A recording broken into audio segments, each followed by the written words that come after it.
Fala rapaziada, tudo bem com vocês? Meu nome é João e esse é o primeiro vídeo da história do canal Fute Análises, um canal que eu tô trazendo aqui pro YouTube para falar um pouco sobre esse esporte que o brasileiro tanto ama e aprecia, né, que é o esporte futebol. Esse canal aqui vai ser um canal onde eu vou trazer basicamente notícias e também análises sobre o esporte, né, que o brasileiro tanto acompanha, né, o esporte futebol, beleza? E hoje, meu primeiro vídeo nesse canal será falando sobre as principais notícias que aconteceram no mundo da bola nessa semana, né? Até porque foi uma semana bem agitada no futebol brasileiro e europeu. Hoje eu vou falar sobre a estreia do Endrick com a camisa do Lyon, zebra na equipe do Real Madrid com uma certa crise, né? Mercado da bola também bombando e muito mais. Então, vem comigo porque tá começando o primeiro vídeo do canal Fute Análises.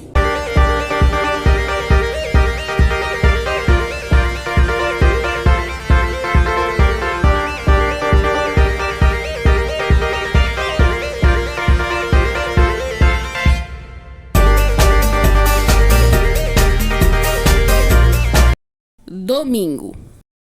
Vamos começar esse vídeo, né, falando primeiramente sobre o futebol francês, onde tivemos uma novidade que interessa muito aos brasileiros, a estreia do menino Endrick com a camisa do Lyon, né, da França, onde ele já começou muito bem em jogo válido pela Copa da França. Aos 42 minutos do primeiro tempo, ele consegue fazer o seu primeiro gol pela equipe francesa e foi também o gol que deu a vitória para o Lyon, que conseguiu avançar de fase na Copa da França. Basicamente, em um cruzamento de Alfonso Moreira para a área, o Tolisso desvia para trás e o Endrick já chega batendo de primeira de canhota para fazer 2-1 para a equipe do Lyon e entregar para a equipe francesa a classificação para a próxima fase da Copa da França.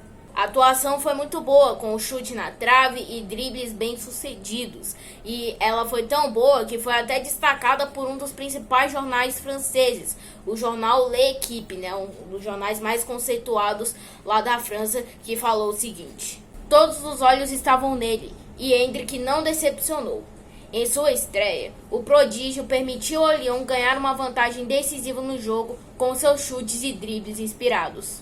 O Endrick foi muito claro ao ir para o Lyon, dizendo que busca ir para lá em busca de ter espaço para conseguir sua vaga na Copa do Mundo. Será que ele vai conseguir? Outro destaque do dia de domingo que eu gostaria de trazer aqui para vocês foi o campeão da Supercopa da Espanha. Em Jeddah, a equipe do Barcelona, treinada por Hansi Flick, venceu a equipe do Real Madrid, antes treinada pelo Xabi Alonso, por 3-2, com gols de Rafinha e também de Lewandowski. O jogo foi bem acirrado, com muitas chances para os dois lados, mas ao final de tudo, com 2 gols e muito protagonismo do brasileiro Rafinha, o Barcelona conseguiu esse título em Jeddah em cima da equipe do Real Madrid e conquista seu 5º título seguido em cima dos merengues. Porém, apesar da derrota, Vini Júnior, atacante do Real Madrid, conseguiu bater um recorde pela equipe merengue, sendo o jogador com mais participações em gols em finais da equipe do Real Madrid, mostrando o quanto que ele foi decisivo com a camisa merengue, sendo no total 16 participações em gols em decisões pela equipe do Real Madrid, superando lendas do clube como, por exemplo, Cristiano Ronaldo, Ferenc Puskás e também o Karim Benzema. No total, o Vini disputou 15 finais pela equipe do Real Madrid, marcou 10 gols e deu 6 assistências, sendo um jogador bem decisivo para o Real Madrid conquistar títulos e até mesmo, né, também quando perdia, o Vini sempre estava lá aparecendo. Os números que mais te destacam são esses. Foram 5 gols em finais de Supercopa da Espanha, sendo conquistado um título da competição, uma assistência em uma final de Copa do Rei, tendo conquistado também um título dessa competição, e 2 gols em final de Champions League, tendo conquistado as 2 Champions para a equipe do Real Madrid. Então, é realmente um jogador histórico para o clube e também para a carreira dele, um marco completamente histórico. Segunda-feira. Vamos agora para o dia de segunda-feira, onde se para o Hansi Flick e para o Barcelona o clima estava muito legal, com um título e a equipe consistente nas mãos do Hansi Flick, a mesma coisa a gente não consegue dizer para a equipe do Real Madrid, que logo um dia após perder a final da Supercopa da Espanha, anunciou a demissão do técnico Xabi Alonso, que acabou perdendo esse título e também já estava com diversas outras polêmicas de vestiário e também com a diretoria do clube, que acabou optando por demitir o técnico espanhol. O treinador deixou o Real Madrid com 34 jogos disputados, tendo vencido 24, empatado 4 e perdido 6. Esses números podem até parecer bons para a equipe, para um técnico, mas o que foi decisivo, corroborou para a demissão do Xabi Alonso, foi muito além disso, né? Ele já estava completamente com o vestiário perdido, não estava conseguindo manter um vestiário estável, né? Estável na equipe do Real Madrid, estava com muitas polêmicas, principalmente com Vinícius Júnior e Valverde, e a gota d'água para ele pedir demissão, porque ele pediu para ser demitido, foi na final da Supercopa da Espanha, onde o Mbappé se recusou a fazer aquela famosa fila onde os jogadores ficam apreciando, né, olhando e batendo palma para o campeão da competição em sinal de respeito. O Mbappé se recusou a fazer isso, chamou todos os jogadores para o vestiário, todos seguiram as orientações do Mbappé, né, acataram ao desejo do Kylian, e com isso o Xabi Alonso foi a gota d'água para ele decidiu pedir demissão do clube, e a diretoria também já não estava muito satisfeita com o trabalho dele, acabou optando por demiti-lo também. Para o seu lugar, a equipe do Real Madrid anunciou Álvaro Arbeloa como técnico interino, mas também não foi tudo mil maravilhas com ele não, já vai ter uma notícia dele.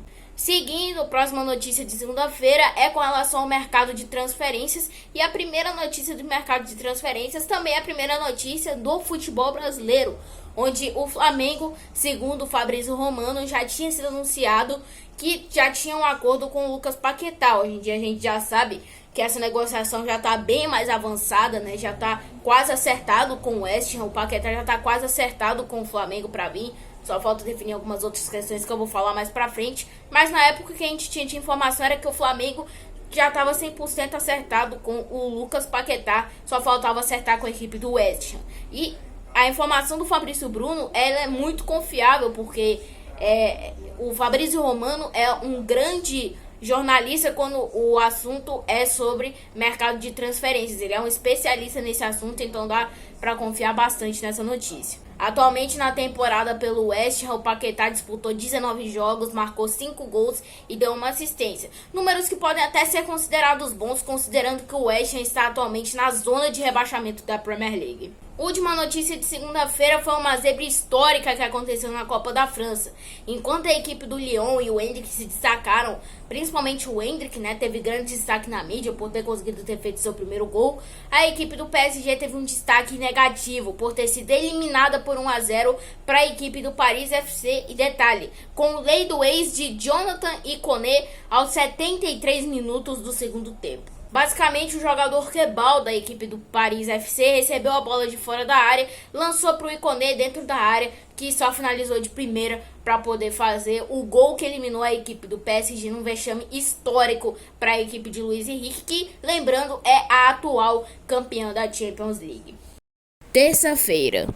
A primeira notícia de terça-feira não tem tanto a ver assim com futebol, mas também tem um pouco a ver com futebol, já que o ex-jogador Edilson Capetinha foi anunciado como um dos participantes do BBB. Mas, não sei se vocês sabem, Edilson Capetinha não foi o primeiro ex-jogador ou jogador a participar do Big Brother Brasil. Já tiveram outros nomes e eu vou trazer 3 aqui para vocês. O primeiro é do Edson Neri, que participou do Big Brother Brasil de 2020. O segundo é o Rafael Lix, que participou do Big Brother Brasil de 2015. E o terceiro é o Giuliano Ciarelli, que participou do Big Brother Brasil de 2005. Quarta-feira. Migramos de terça e vamos para quarta-feira, onde tivemos um vexame histórico da equipe do Real Madrid. Já seu PSG sendo eliminado pelo Paris FC, e agora o Real Madrid, que estava sendo comandado pelo Álvaro Arbeloa naquele jogo, acabou sendo eliminada para a equipe do Albacete, um time que está atualmente brigando para não ser rebaixado na segunda divisão espanhola, e o Real Madrid ainda conseguiu ser rebaixado por 3-2 na partida.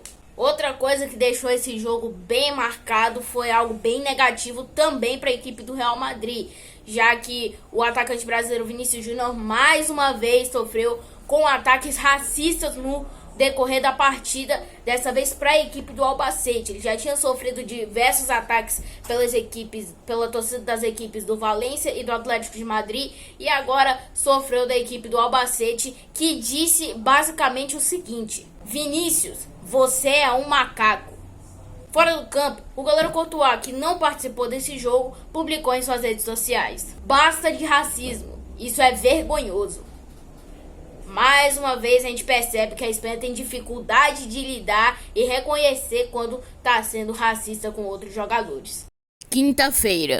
Mais um dia onde só tivemos uma notícia para contar. Agora vamos para quinta-feira, onde tivemos mais atualizações sobre o caso Flamengo, Lucas Paquetá e o West Ham. A gente já tinha mostrado, terça-feira, que o Flamengo já estava acertado com o Paquetá, e quinta-feira foi divulgado que o Flamengo estava acertado com o West Ham, quase tudo, valores e tal.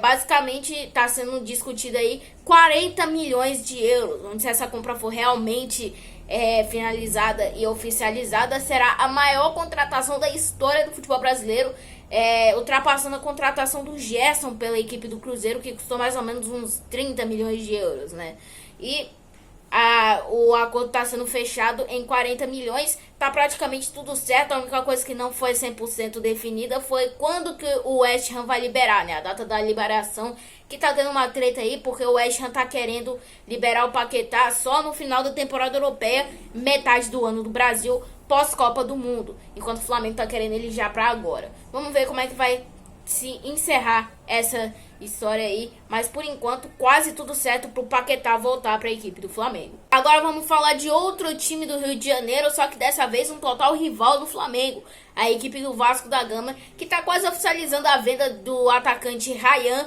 para a equipe do Bournemouth por 30 milhões de euros. Bournemouth é uma equipe da primeira divisão inglesa, que está lá na parte de baixo também, brigando para não ser rebaixado, mas é uma equipe que costuma ter jogadores jovens que conseguem ser vendidos para clubes maiores, A gente pode citar, por exemplo, o Hausen, que foi para o Real Madrid, o Kerkez, que foi para o Liverpool, o Semenyo, que foi para o Manchester City, e o Ryan pode ser mais uma desses jogadores. Tá quase fechado ali com a equipe do Bournemouth, só falta ser anunciada essa venda pelo lado do Vasco, a contratação pelo lado do Bournemouth, pelo que parece, no valor de 35 milhões de euros. Mas não vai pensando que o Vasco vai vender o Ryan despreparado, não. Eles já estão pensando em um substituto pro atacante de 19 anos, que é o atacante Brenner, que tinha se destacado no São Paulo e atualmente está na Udinese da Itália. O contrato também está praticamente totalmente fechado, só falta ser totalmente anunciado. Sexta-feira. Agora vamos para a notícia de sexta-feira e eu vou começar com uma pergunta. Você se lembra do atacante Douglas Costa?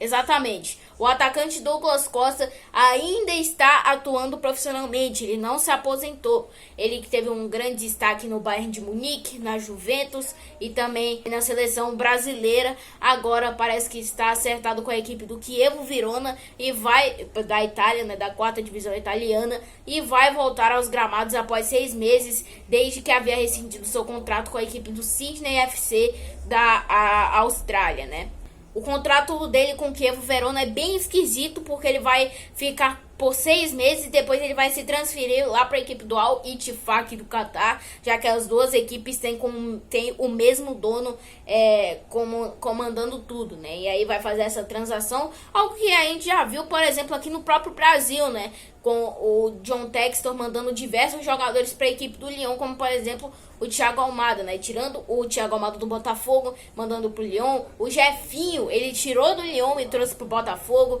e ele faz diversas transações assim, e parece que vai acontecer mais esse caso com o jogador Diego Costa. Sábado. Vamos agora de sexta para sábado, onde começamos falando mais uma vez do Real Madrid, que apesar de ter vencido por 2-0, sofreu com diversas vaias da torcida por conta da eliminação para a equipe do Albacete na Copa do Rei principalmente, e a torcida teve diversas vaias, principalmente focadas no Vinícius Júnior, que foi extremamente vaiado e teve até uma cena dele tendo que ser consolado pelo Mbappé depois que terminou o aquecimento dos jogadores, né? Ele estava completamente abalado, chorando totalmente por causa das críticas da torcida, né? E em resposta na coletiva, o interino Álvaro Arbeloa falou o seguinte: respeito muito esse público porque a exigência que ele impõe faz com que os jogadores deem o melhor de si. Que ninguém esqueça o que o Vini fez aqui. Ele carregou o time nas costas e nos deu títulos. Ele é um dos nossos e continuará sendo por muito tempo. Vou trabalhar para ter o melhor do Vinícius. Vou exigir aos meus jogadores que o procurem. Ele não tem medo, tem caráter. Defendeu esse clube com unhas e dentes. É um dos jogadores mais desequilibrantes, se não o mais desequilibrante do mundo. No mesmo dia, a equipe do Manchester United venceu a equipe do Manchester City por 2-0 em um jogo que era o primeiro jogo pós-demissão do Ruben Amorim, técnico português. E quem tinha assumido esse jogo era o interino Michael Carrick, que foi um ex-jogador do Manchester United. E ele foi muito bem, né? Ele venceu o City por 2-0, mas poderia ter sido tranquilamente 3, 4, 5-0 para o Manchester United se ele quisesse. Foi um jogo extremamente dominante do Manchester United, onde o Manchester City não viu a cor da bola. E foi uma grande vitória tanto para os jogadores, né, tanto para a torcida que via a equipe do Manchester United vindo de diversas crises e diversos resultados muito negativos. E em resposta pós-jogo, o Casemiro deu essa seguinte entrevista falando isso aqui: são jogos que ficam marcados na memória dos torcedores. São jogos que todos os jogadores querem jogar. Então, são jogos especiais. A rivalidade, a importância da equipe do City, do treinador que eles têm. São tardes assim que você acaba desfrutando do futebol. A equipe toda está de parabéns. Acho que a torcida também está de parabéns. O United venceu por 2-0 com gols de Bryan Mbeumo e também Patrick Dorgu, tendo vários gols anulados, né? 3 gols anulados só no primeiro tempo e no segundo outro gol anulado do meio atacante Mason Mount. Então é isso, rapaziada. Muito obrigado por terem assistido. Então é isso, rapaziada. Esse foi o meu primeiro vídeo aqui pro YouTube, no meu novo canal Fute Análise, onde eu vou trazer várias coisas novas sobre futebol aqui pra vocês. Espero que vocês tenham curtido. Se assistiram até o final e gostaram do vídeo, por favor, deixem um like. E também aproveita e dá uma moral, se inscreve no canal e ativa o sininho das notificações pra receber todos os vídeos. Que eu prometo que se vocês gostaram desse, eu vou me esforçar pra tentar fazer mais vídeos com essa mesma qualidade e esse mesmo carinho e também esforço pra vocês, tudo bem? Então é isso, rapaziada, tamo junto sempre e até a próxima.